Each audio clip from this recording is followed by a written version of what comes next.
چنانچہ شریعت نے کہا کہ اگر کوئی بندہ جانداروں کی خدمت نہیں کر سکتا تو وہ گھر میں جانور نہیں پال سکتا۔ اگر کوئی گھر میں کبوتر یا طوطا پالنا چاہے تو اس کو چاہیے کہ پہلے ان کی غذا اور آرام کا خیال رکھے۔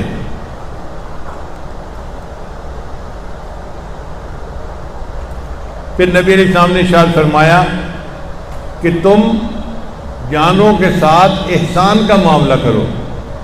اگر کسی جانور کو ذبح بھی کرنا ہے تو ظالموں کی طرح ذبح مت کرو، بلکہ اس کو ذبح اس طرح کرو کہ اس کو تکلیف کم سے کم ہو۔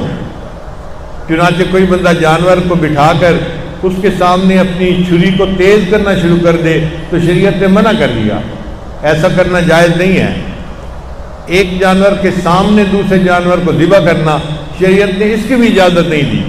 بھئی جو ذبح ہو رہا ہے وہ تو چلو ذبح ہو رہا ہے اللہ کے نام پہ، جو دیکھ رہا ہے وہ کیوں اس منظر کو دیکھ رہا ہے؟ تم اس طرح بے حس مت بنو اور جانوروں کے ساتھ ایسا سلوک مت کرو۔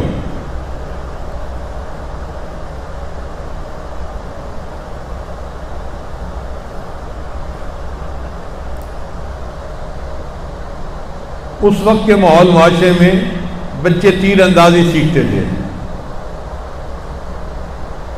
جیسے آج کل ویڈیو گیم کھیلنے کی عادت ہے نا بچوں میں، تو نبی علیہ السلام کے زمانے میں وہ زمانہ ایسا تھا کہ ہر بچہ تیر اندازی سیکھتا تھا۔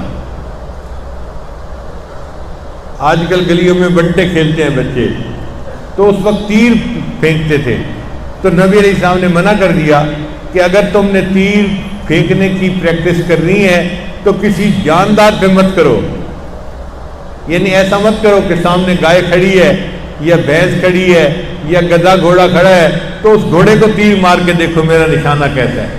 فرمایا نہیں، تم ایسے نہیں کر سکتے، اس لیے کہ تمہاری مشق میں اس کا کیا قصور کہ وہ تکلیف اٹھائے۔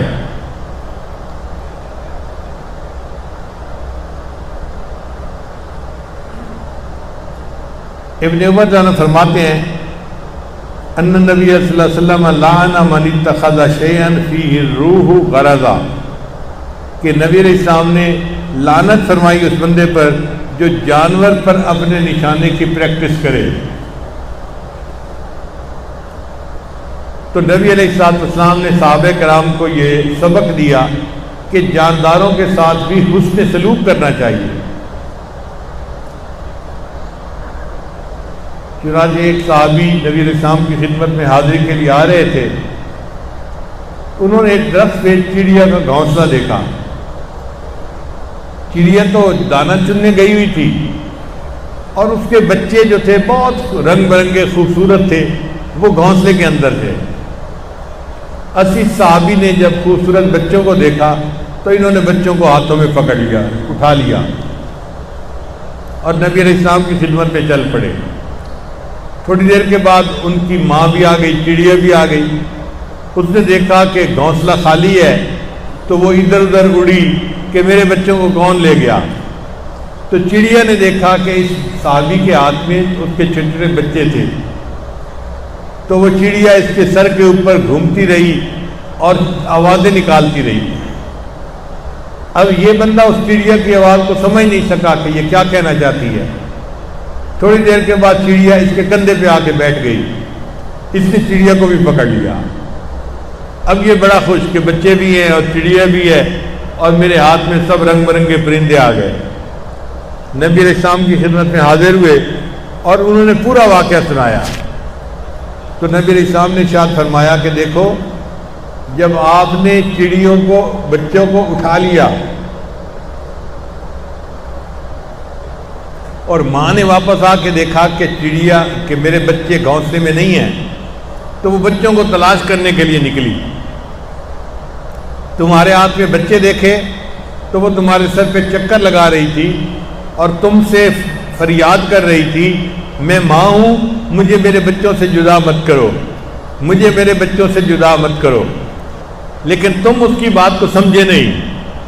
تو جب تم اس کی بات کو نہیں سمجھے تو یہ ماں تھی، بچوں سے دوری برداشت نہیں کر سکتی تھی، یہ تمہارے کندھوں پر آ کر بیٹھ گئی۔ اچھا اگر میرے بچوں کو آزاد نہیں کرتے پھر مجھے بھی پکڑ لو، میں گرفتار تو ہو جاؤں گی، بچوں کے ساتھ تو رہوں گی۔ پھر نبی علیہ السلام نے فرمایا کہ جاؤ اور جس گھونسلے سے اس ماں کو اور بچوں کو پکڑا ہے ان سب کو جا کے وہیں واپس چھوڑ کے آؤ۔ تو نبی علیہ السلام نے جانداروں کے ساتھ، صرف انسانوں کے ساتھ نہیں، جانداروں کے ساتھ بھی حسن سلوک کا حکم فرمایا۔